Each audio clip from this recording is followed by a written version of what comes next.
We now shift our attention to West Asia. The fragile ceasefire in Gaza now stands on the brink of a collapse.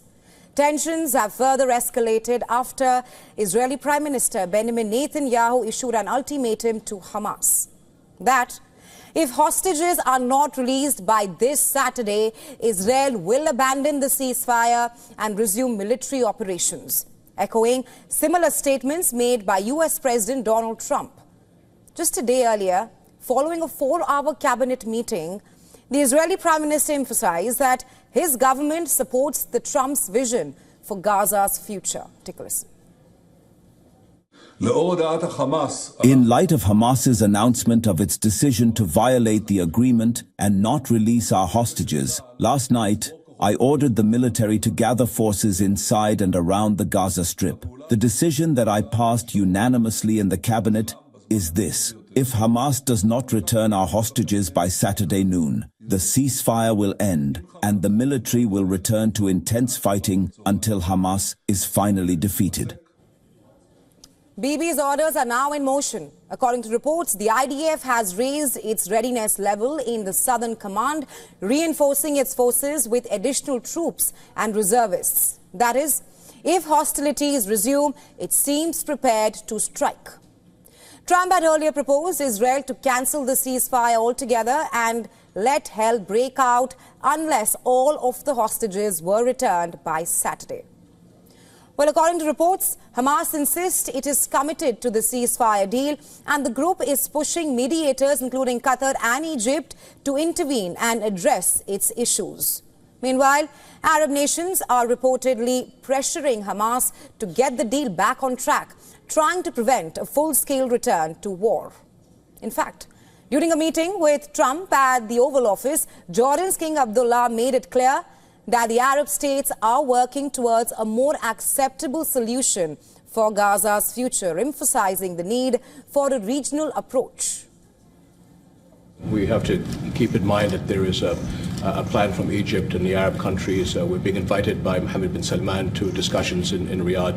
I think the point is how do we make this work in a way that is good for everybody. I think the Egyptians to present their plan on how we can work with the president to work on the Gaza challenges. At the same meeting, this is what Trump had to say on Gaza's future plan. Saturday deadline, and I don't think they're going to make the deadline personally. I think they want to play tough guy, but we'll see how tough they are.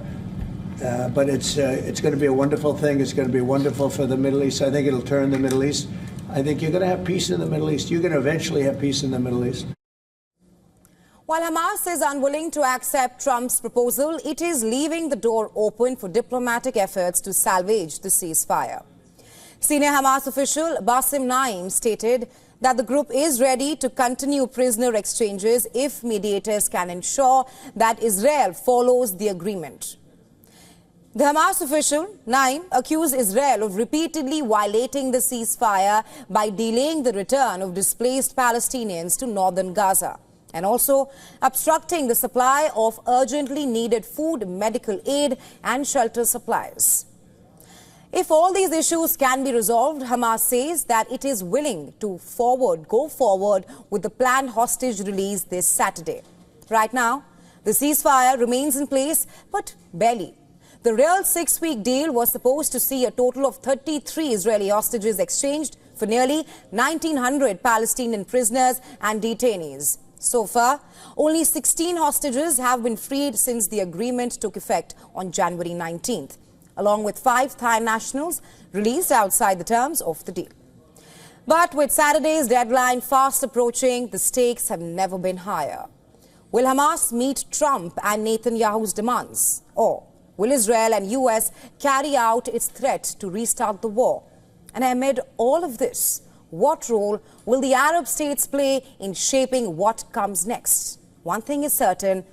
The next 72 hours will determine whether Gaza remains under a fragile truce or plunges back into bloodshed.